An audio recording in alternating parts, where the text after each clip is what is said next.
For CRAs, if it was CRA dollars that was given, then it had to be specifically, and it had to follow your plan and a number of things that fall into that.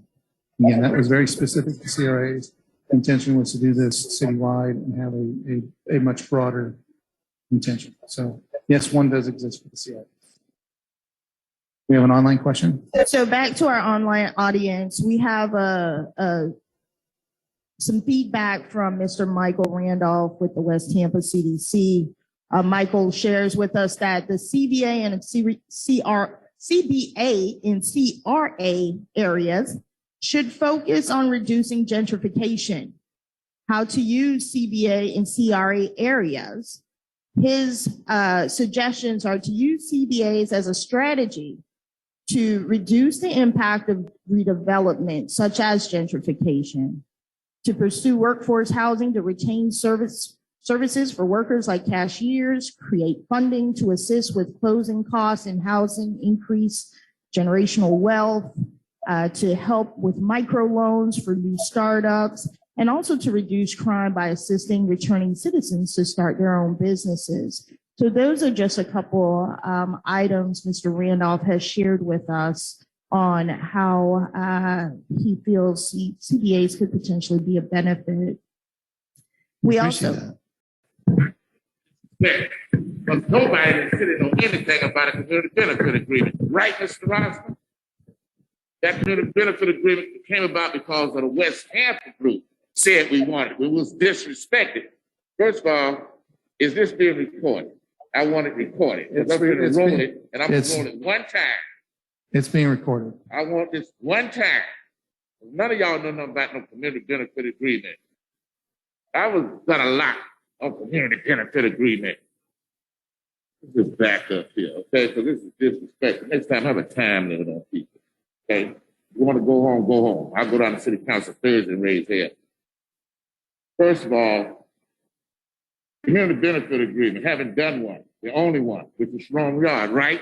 Rob, I got a lot of experience. So let me just tell you some issues here.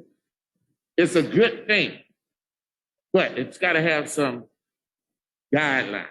In St. Pete, they have an ordinance, and I'm going to give you some guidelines that you need to look at since it's on the record.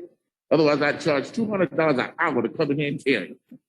And I think you already got this, Mrs. McGregor, because I've seen it to you. First of all, let me just tell you something.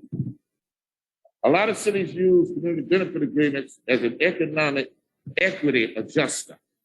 Because if you're in a slum and blighted area like West Tampa, you need to get some adjustments to the neighborhood.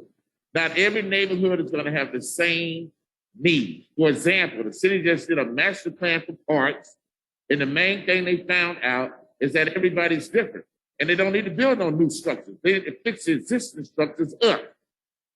And they did an implementation process to do it, which they don't have. That's just parks. And this sort of parallels the master planning for parks that was just presented to City Council in 28. CBA, that it didn't tell you, takes into account the social and community impact of a real estate development plan. Okay? Now, let me just tell you how St. Pete doing, which I've learned from them, and I brought it over here for Rome Yard, and it's quite successful. What St. Pete did is they proposed a program that's community benefits and projects that involve public-private partnerships. Under that plan, it'll reflect projects that receive more than 20% of public assistance, which can be in the form of incentives for the overall construction of cost of the project, or $10 million in assistance, regardless of the construction costs. I just want that to be considered. I'll give you another one here. It's also, CBA can address the existential threats of gentrification and inequality that everybody is talking about. That's why the Rome Yard CBA is one of a kind.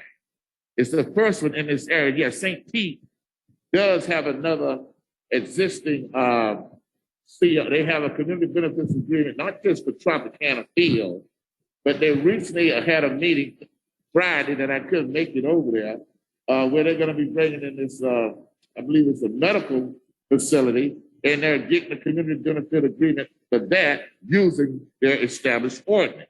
Now, The other thing, under their plan, developers would hold community meetings in the neighborhood impacted by their projects to get resident input. Not this generic, wide open, everybody come from all parts of Tampa, to West Tampa. I appreciate y'all coming. But come over to West Tampa and say what we want, and you don't know whether it's coming from a neighborhood, coming from a general public or not. So when you do get a plan, when you do get an ordinance, the developer needs to hold that meeting and find out what the needs are. Because needs change over a period of time. You might have needs today, and those needs are not the same. So you need that the developer holds community needs. Here's another thing that I didn't hear mentioned tonight that makes sense. The program also required the creation of a community development agreement advisory council to advise city staff about the requirement. The advisory council would include 8, in this case, they got 8 community members and 1 city council member.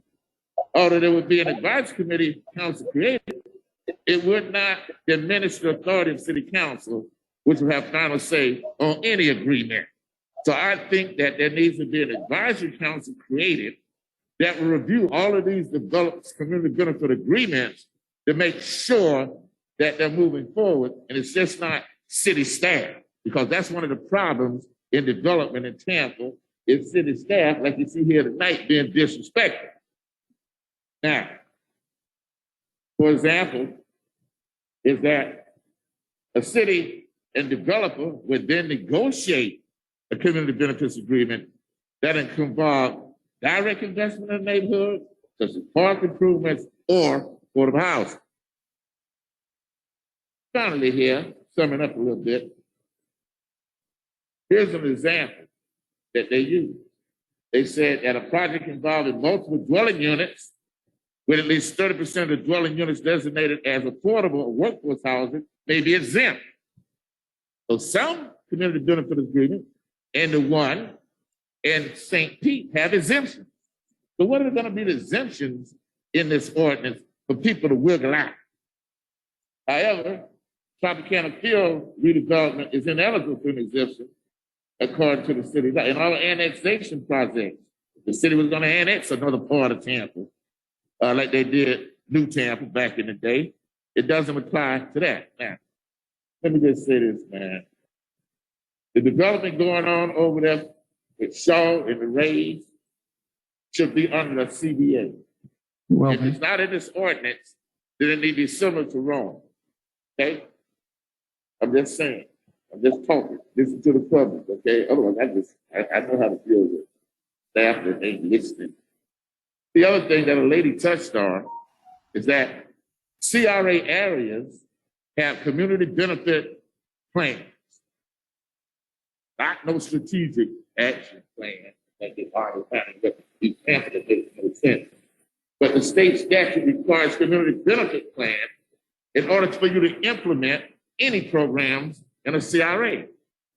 So what I'm recommending, along with the previous recommendation that I just made on the record, is that when you're in a CRA area and you got a developer, that they should look and refer to the community benefit plan in that CRA, because those neighborhoods and those plans were developed from the community.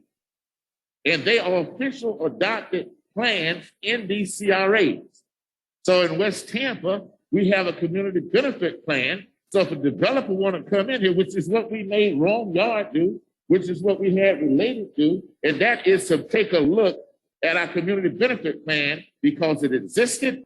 It required a lot of neighborhood utilization, input, and it's the law. And so we told them to follow that.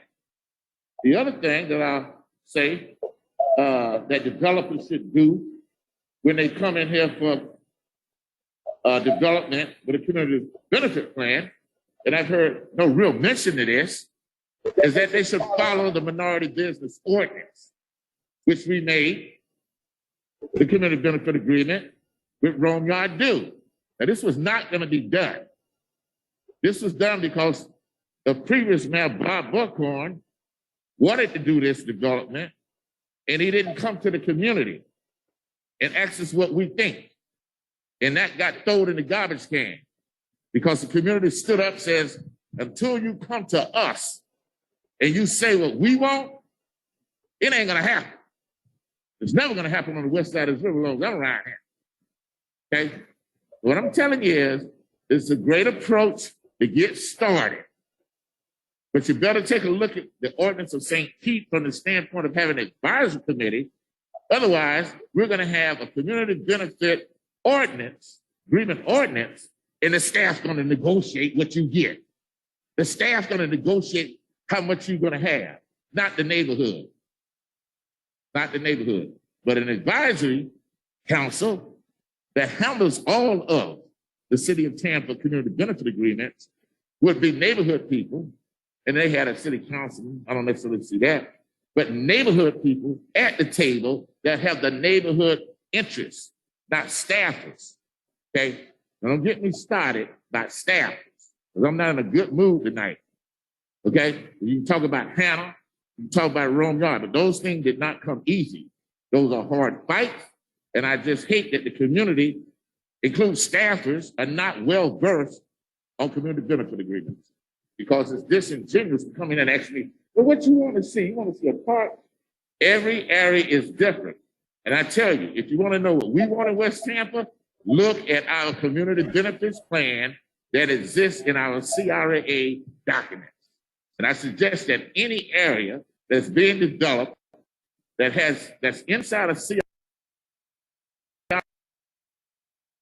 when we get a community benefit ordinance, if we ever do, that the ordinance should say that in CRA areas, that the community benefit plan should be looked at for the needs. Because one of the problems you have, just like Parks and Recs, you got no real needs assessment. It's just a hodgepodge. That's why your consultant told you you need to have a needs and assessment, and it must be relative. I'm gonna leave it at that, but I just don't like the Thank you.